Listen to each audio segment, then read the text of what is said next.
ॾिसी रहिया आहियो सिंध ग्रीन न्यूज़। मां आहियां गुलज़ार अहमद चांडियो। ख़बरुनि जो सिलसिलो जारी आहे। हाणे ख़बरूं शामिल कंदासीं।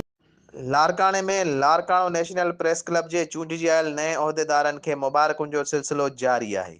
उन सिलसिले में काल्ह लारकाणो मोबाइल मार्केट यूनियन जे सदर Iqbal Abbasi, general secretary Abdul Khaliq Shaikh, deputy general secretary Fahad Shaikh, Adnan Memon advisor सदर, गुलाम अब्बास चांडियो ऑफिस सेक्रेटरी, ज़ुबैर सुरोही, फरहान शेख पारां लारकाणो नेशनल प्रेस क्लब पहुची चूंडिजी आयल नयनि उहिदेदारनि खे गुलनि जा हार ऐं तोहफ़ा पेश कया विया ऐं गॾिजी केक काटियो, जंहिं ते लारकाणो नेशनल प्रेस क्लब जे उहिदेदारनि पारां मान मथां करण ते दोस्तनि जा थोरा मञिया।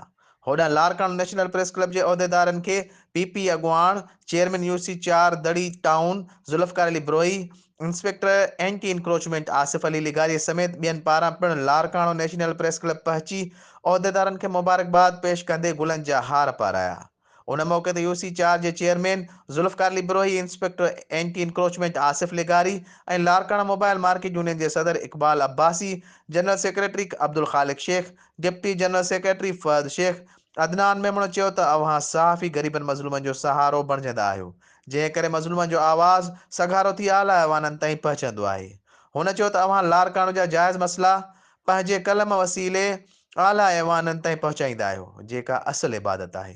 उन मौक़े ते लारकाणो नेशनल प्रेस क्लब जे सरपरस्त आला अयाज़ मीर अबड़ो, सदर Aslam Shaikh, executive committee chairman Javed Pirzada, general secretary Waqar Maksi, senior नायब सदर मंजूर मुगेरी, नायब सदर Haider Ali Surhio, deputy general secretary Riaz Malgani, joint secretary Javed Fazil Naich, खजानची शफीक कोराई, मेंबर अब्दुल गफ़ार मक्सी, मुख्तियार डेथो, असदुल्लाह मीरानी, शाहजेब ट्रगड़, जावेद मक्सी, फारूक चांडियो, मोहम्मद खान शेख, एजी अब्बासी, आफ्ताब सुल्तानी ऐं ॿिया सहाफ़ी मौजूद हुआ, जिन पंहिंजे गॾियल ख़िताब में चयो त जिन बि असांखे इज़त बख़्शी आहे उन्हनि सां असांजो हरदम साथ रहंदो।